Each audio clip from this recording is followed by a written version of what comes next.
What's up, good people? I'm Just Major. We're here to talk about it. DoorDash.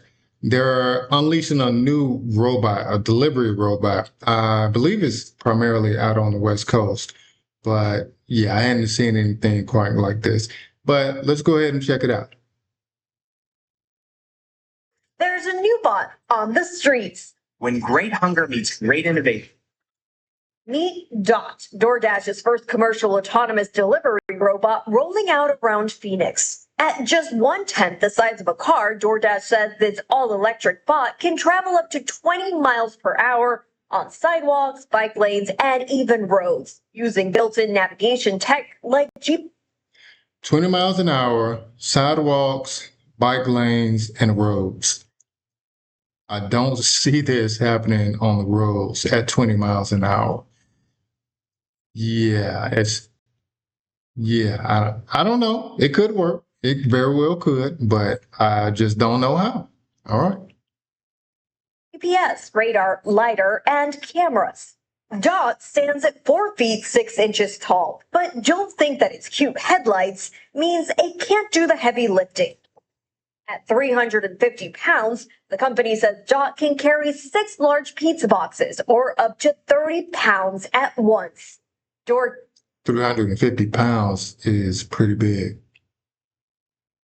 DoorDash co-founder Stanley Tang saying Dot was built out of necessity, adding you don't always need a full-size car to deliver a tube of toothpaste or a pack of diapers. But Dot isn't the first robot delivering out on the mean streets.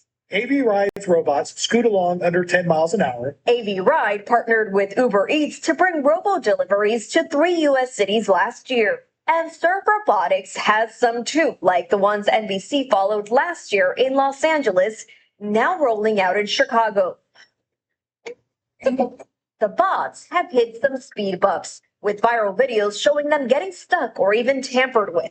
But deliveries aren't the only robots taking the restaurant biz by storm, with some around the country exploring robo-waiters. In other places, they're even inside the kitchen making food. DoorDash says Dot is just one part of a much bigger rollout, even launching delivery drones earlier this year, available in just 2 cities right now. Who knows what the next restaurant robot will be, but whether or not you like the taste test, it seems these droids are here to stay.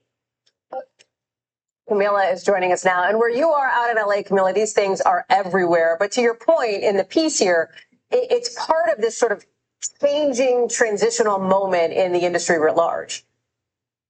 Yeah, and it definitely works in many of the cases, but it really depends on what neighborhood you're in, the traffic, and even people, because here in LA, I've seen damaged robots on the streets. And so this weekend, for example, I was driving with my husband and there were police cars and one of these robots was stuck. So my husband turned around and said, that person is not getting their food. So if you're maybe in LA, in DC where you are, maybe it does work. But if you're in New York, for example, I talked to the producers on this story who said, look, this is just not going to work in New York City. So I suggested, what about the drones? Maybe that's a better option. And then they pointed to the crashes, to the noise. So look, if you're in New York, you might have to walk and get your food. You have to pay a human to get your food. Yeah. If you're in cities like LA or DC, you might have better chances, although you may always not get your food that day. Hallie? You might even have to cook your own food. Camila Bernal, thank you very much for that. Yeah, cooking is an option. But yeah, so the delivery, like she was talking about in New York, man, there was a lot of people walking in New York. There might be even more people walking in Chicago. So yeah, and people are crazy. So, and I'm wondering how the tipping is going to be handled because these customers are barely tipping humans. So, but we'll see. All right, that's going to be it for today. Y'all let me know what you think in the comments. Like, comment, share, subscribe, and I'll holla at you. 3 million subscribers loading.